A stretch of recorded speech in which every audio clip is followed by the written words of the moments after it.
Multi-room music. Whether you're a Google fan or Alexa is your jam, playing your favorite tunes around the house is easier than ever. And with that, a whole world of experience opens up to you when you are ready to take your multi-room sonic experience to a whole new room-filling level. If the music is the heartbeat of your home, allow me to introduce you to the Pulse 2i from Bluesound. This wireless, lossless music supporting Google, Alexa, and Siri compatible speaker has a relatively small footprint with a huge set of features and even bigger sound. Let's get into it.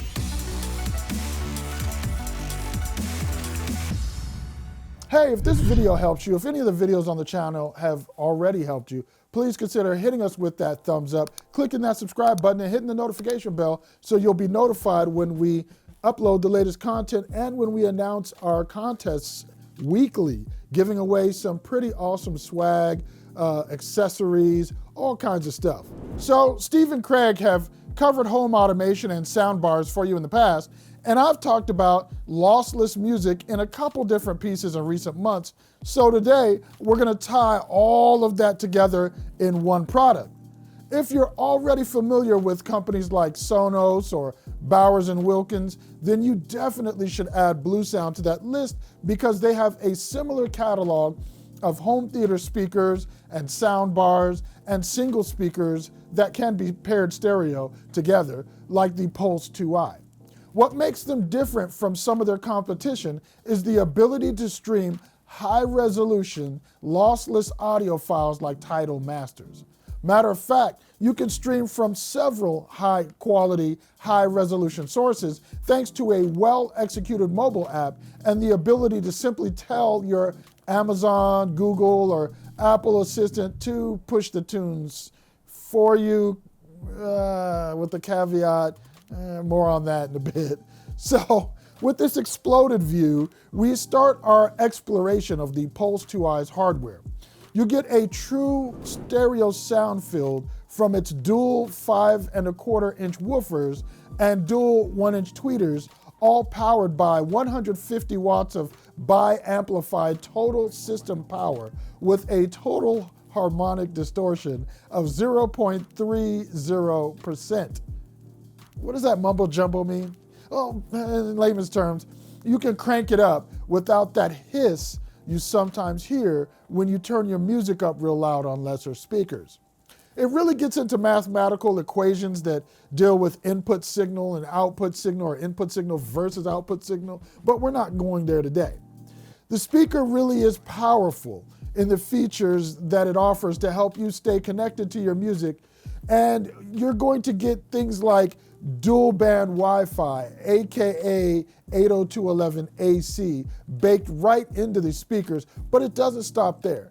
You're going to get AirPlay 2 support and Bluetooth 5.0 with aptX HD. That rounds out the wireless offerings, but you're also going to get on the rear a gigabit Ethernet connection, USB-A port for flash drives or other peripherals, an optical audio input, and a headphone output with 3.5mm jack. You also get Bluetooth that sends and receives, so you can actually listen to Bluetooth headphones connected to this. You may have noticed also that there's a USB mini port there as well, but that's just for product servicing, things like updating the firmware. And that is what you'll all find on the back of this 11-pound speaker box. On top, you're going to get touch-based controls, which do the usual: play, pause, skip tracks. You can even press and hold it to power the unit off. Also built into the front panel is an IR sensor for the optional remote control. So, all right, we've gone through these specs, and there's still more to talk about, but all of this means little without the audio experience to back it up. And with the BluOS app, that experience is as big and broad as the sound output from the Pulse 2i, and as easy and enjoyable. Once you've set up the speaker with the app and connected to it from there, you can set up network streaming from your home network NAS or play music from one of your favorite streaming services, and it supports quite a few of them. Tidal, QoBuz, Deezer, Spotify, iHeartRadio, TuneIn, Amazon Music, Sirius XM. That's just to name a few. Heck, even the Neil Young archives if you really want to get cray-cray. And with your favorite music service locked in, just go hit your favorite playlist and set the mood. But before you do, you really need to know this. The Pulse 2i sounds great at any volume level, and there are some settings in the app that help you change how it sounds depending on how close you are to it and what you want to accomplish. But to truly appreciate all of the nuance and detail in the music the speakers reproduce, you'll need to crank the volume just a bit. I liken it to a 70-inch or larger AMOLED TV or LCD.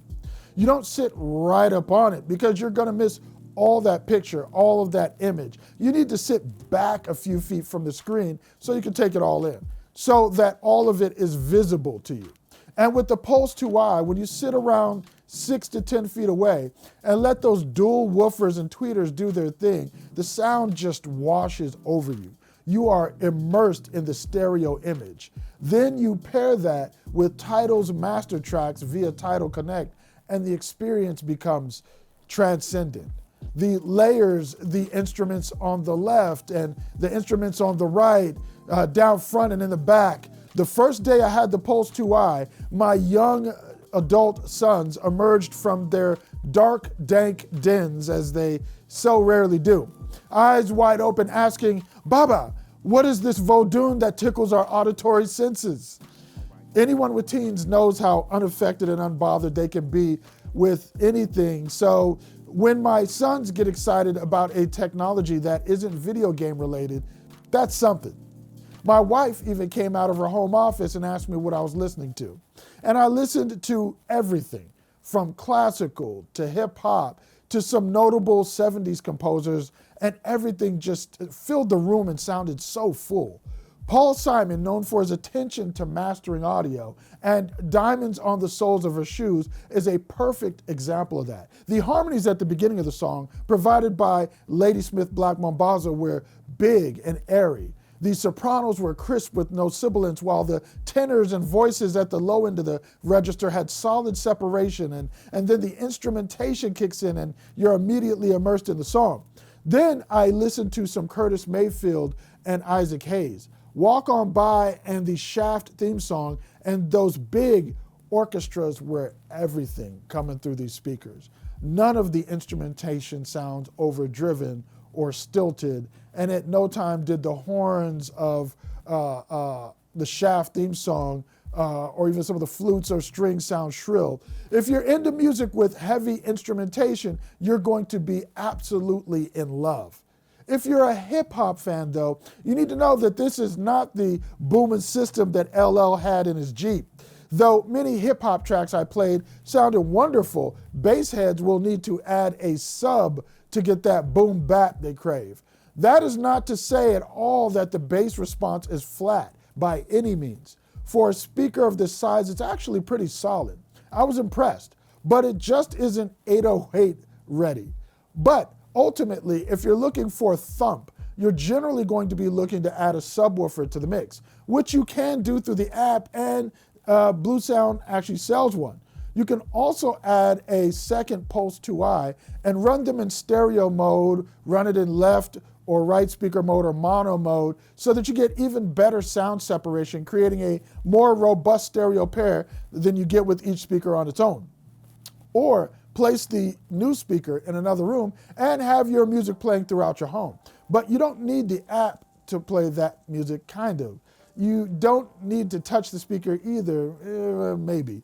As I alluded to earlier in the piece, you simply head to Alexa and add BluOS as a skill, which you can do through the Alexa app on your phone or by asking Alexa to add the skill. No problems there. Then you can try to tell Alexa to play your favorite list. Not an Amazon fan, you can invoke Google or Siri to do the same. Kind of. The only real caveat here is that voice assistant connectivity. It's terribly inconsistent. Going on to Amazon's Alexa skill reviews page, you'll find that the users who've been able to get Alexa to work are the minority. Frankly, I wasn't able to get Alexa, Google or Siri to work, and I was unable to get the speaker to pop up in my control center on my iPhone 12 Pro Max, so I really can't tell you what the AirPlay 2 support looks like. Which leads me to say that if voice assistant integration is critical for you, unfortunately, you're going to need to look elsewhere. And if you're going to buy this, I'd do it with the assumption that it's not going to get better. Some of the complaints I've found go back to 2019.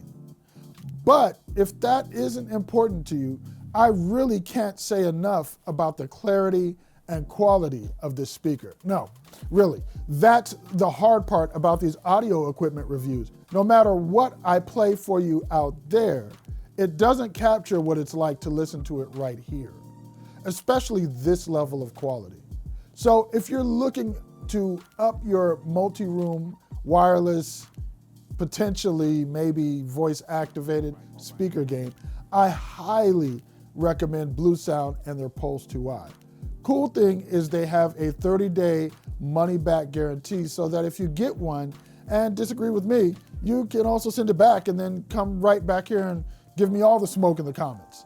I'm looking forward to it. Anywho, I'm Tshaka Armstrong. This has been my review of this high-end, high-fidelity, high-res supporting piece of stereo equipment, the Pulse 2i.